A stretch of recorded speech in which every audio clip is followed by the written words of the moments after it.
Hello, and welcome to Tip of the Day for Single Moms of Faith with Dr. Chanel. I am Dr. Chanel Serrano, and I'm a published author of Co-Parenting with Christ, 9 Steps to Achieving Harmony. I'm the founder of Esther's Daughters, LLC. I am also Single Moms Ministry Leader and blogger to Doing Life with Christ. I work in the helping profession and have done so for 24 years, and I currently work in a leadership capacity. And lastly, and most importantly, I am mom to an amazing young man, Isaiah.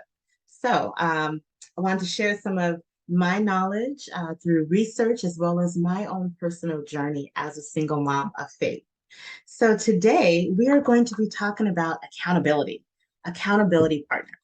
And the reason how this topic came about was, as I mentioned in previous episodes, my son and I just recently returned from a mission trip to Ghana, which was amazing. And I plan on definitely joining next year. So, side tip, if you have not gone on a mission trip, I would definitely encourage you to do so.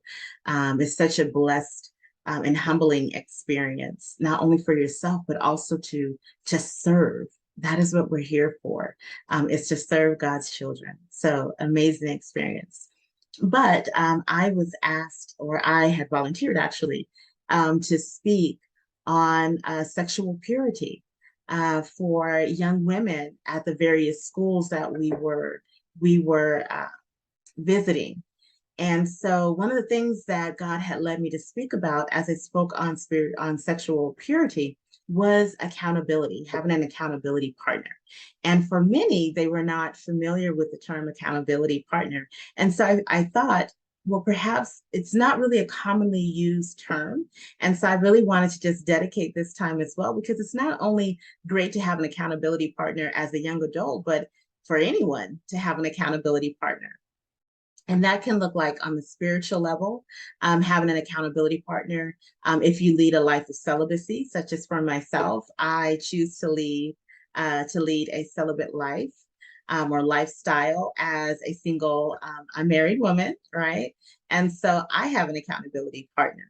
And so I wanted to share a couple tips on what an accountability partner is and how you can actually look for someone in your life to be your accountability partner. So I hope you have a pen and paper ready. So the first thing is someone who is meant to hold you accountable. What does that mean? In whatever area that you're looking for accountability for, it can actually be a financial accountability partner, if you will. It can be someone spiritual, right? Spiritual accountability partner. Maybe you're dating someone, and in order to ensure that you and your significant other, as you're in the dating or courting process, that you are remaining true to God's ideals. And so having an accountability partner is really someone who is able to hold you accountable. So as you're going through challenges in life or challenges in that particular area, that they're able to come alongside you and encourage you how? Encourage you through words, through scriptures, through actually saying, you know what, I'm going to go with you and I'm going to walk this journey out with you. You are not alone. And when you do something that you're not supposed to do, they hold you accountable and they get in your face about it, right? And they let you know, hey, you know what? I love you. God loves you. And, we're going to work through this process together. But just know how you responded or chose to react to that situation. That's not exactly the best way to handle that situation. Let's look at what the word says, or let's look at what this particular book says. They hold you accountable, right?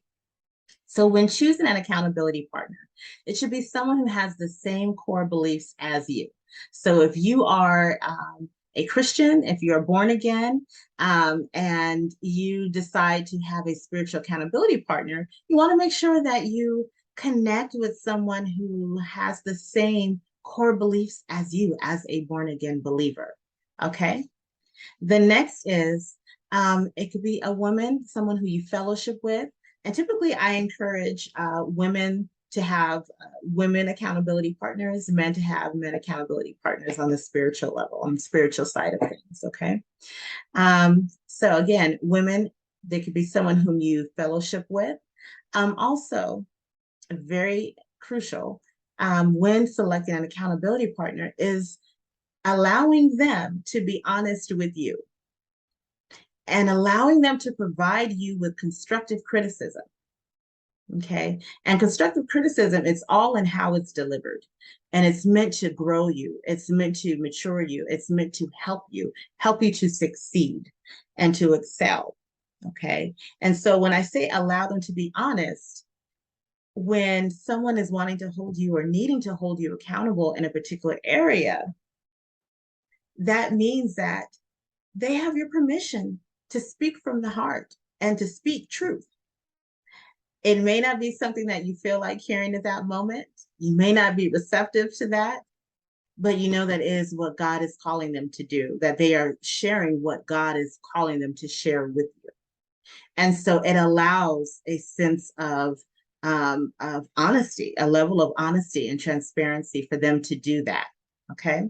So make sure it's someone whom you trust and you respect. Okay. Because they're going to be all in your business. Also, when choosing an accountability partner, develop a plan and discuss short-term and long-term goals. Very important.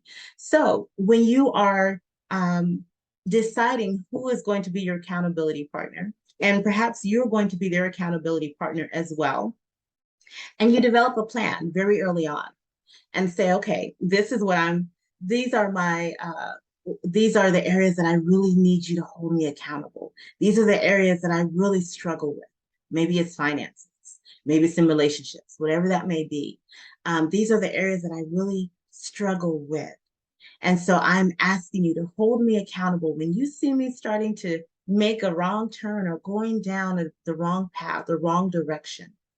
I give you permission to be honest with me, to help me, to stop me in my tracks. At the end of the day, you still make the choice and you have to follow through with the consequences that come with that choice. So there's still a level of accountability for yourself and upon yourself. But that person can see and say, okay, I see you going down the wrong path, friend. Accountability person, I'm your accountability partner. I see you going down the wrong path. And so I am bringing it to your attention so that we can stop in this moment, we can reevaluate how we got here and turn around. Okay. So developing short-term and long-term goals. What is your purpose for wanting an accountability partner, and what goals are you wanting to accomplish? What is your ultimate long-term goal that your accountability is there to walk alongside you and make sure that you succeed in it? Okay. And along with those long-term goals, breaking them down into short-term goals so that your accountability partner can hold you accountable to that as well. And also discussing with your accountability partner your progress, identify any areas that need improvement as well. And lastly, when choosing an accountability partner, setting a time for weekly check-ins. This could be via telephone, it can be in person, it could be virtual. Now we're in the virtual world, or at least somewhat still in the virtual world. And so there's different ways, different platforms in which you can connect with your accountability partner. But it's important, in order for it to work, that you connect with your accountability partner frequently. Okay. And knowing that this person is not someone whom you want to keep secrets from, but that you feel comfortable. And sometimes you may not even feel comfortable, but that's okay. That you are honest with them and that you can share whatever's on your mind, whatever's on your heart, whatever you're going through. Because in order for an accountability partner to work, in order for them to hold you accountable, there needs to be a level of honesty, there needs to be a level of transparency. Okay, so I hope this helps in choosing an accountability partner. And I would love to hear from you and hear feedback from you. So feel free to leave comments, or if you have an accountability partner, what works for you, what doesn't, I'd love to hear from you. So feel free to drop it in the comments below, and be blessed, stay safe. And of course, remember that parenting is not a destination, it is a journey. God bless you and take care.